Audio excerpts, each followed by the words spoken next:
રાજકોટ શહેરની અંદર red alert વરસાદી કારણની રીતે જાહેર કર્યું છે. રાજ્ય સરકાર અને કેન્દ્ર સરકાર દ્વારા ગઈકાલે રાજકોટ જિલ્લા કલેક્ટર શ્રીએ પણ પ્રેસ વાર્તાની અંદર જે આગાહી શનિવાર અને શુક્રવાર રાતથી એટલે કે આજ રાતથી અને કાલે એટલે શનિવાર રાતની વરસાદી ચિંતા વ્યક્ત કરી અને વરસાદી ચિંતા વ્યક્ત સાથે સાથે તંત્રએ જે પગલાં લેવાતા હોય કલેક્ટર તંત્ર દ્વારા એ પણ લેવાની પ્રેસ વાર્તામાં વાત કરી. પણ જ્યારે એક મુદ્દો છે એ ભૂલાઈ જતો એવું લાગી રહ્યું છે કે સ્કૂલ અને કોલેજોની જે રજા જાહેર કરવી જોઈએ એ તંત્ર દ્વારા હજી સુધી કરવામાં નથી આવી. આજે કલેક્ટરશ્રીને પણ લેખિત રાજકોટ શહેર કોંગ્રેસના માધ્યમથી આવેદનપત્ર પણ લેખિત આપવામાં આવ્યું છે, તેમજ રાજકોટ શહેરના જિલ્લા શિક્ષણ અધિકારીને પણ લેખિત જાણ કરવામાં આવી છે. કારણ કે આજ સાંજ સુધીમાં તંત્ર દ્વારા તમામ સ્કૂલો અને કોલેજોમાં રજા જાહેર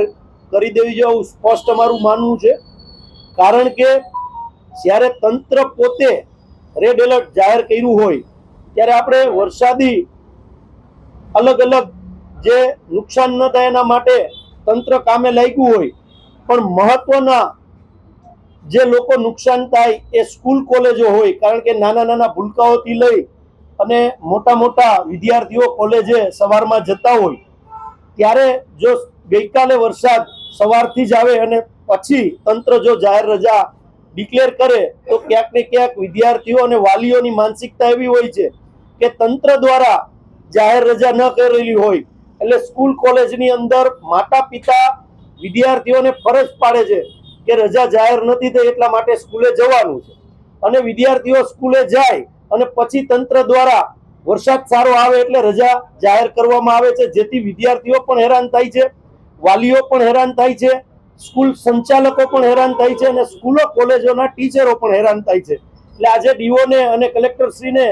અમે આવેદનપત્ર આપી અને કહેલું છે કે આજ સાંજ સુધીમાં શાળા અને કોલેજોમાં જે વરસાદી રેડ એલર્ટ જાહેર થયું છે શનિવારના રોજ, એટલે શાળા કોલેજમાં રજા આજ સાંજે જાહેર થઈ જવી જોઈએ, જેથી કરીને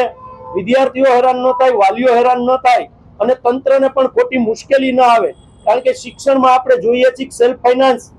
તંત્ર જ્યારથી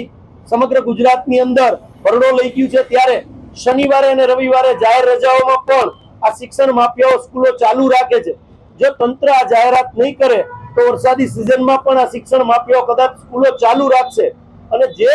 સ્કૂલ માફિયાઓ સ્કૂલો ચાલુ રાખશે અને વરસાદી સિઝનની અંદર કોઈ પણ જાતનું નુકસાન થશે તો સૌ પ્રથમ તંત્ર અને બીજી દ્રષ્ટિએ સ્કૂલ સંચાલક આના જવાબદારી બનશે, જેની તમામ સ્કૂલ શાળા કોલેજો સંચાલકોએ આ જવાબદારી સ્વીકારવાની રહેશે. એટલે આજે આ રજૂઆત કરી છે. આપના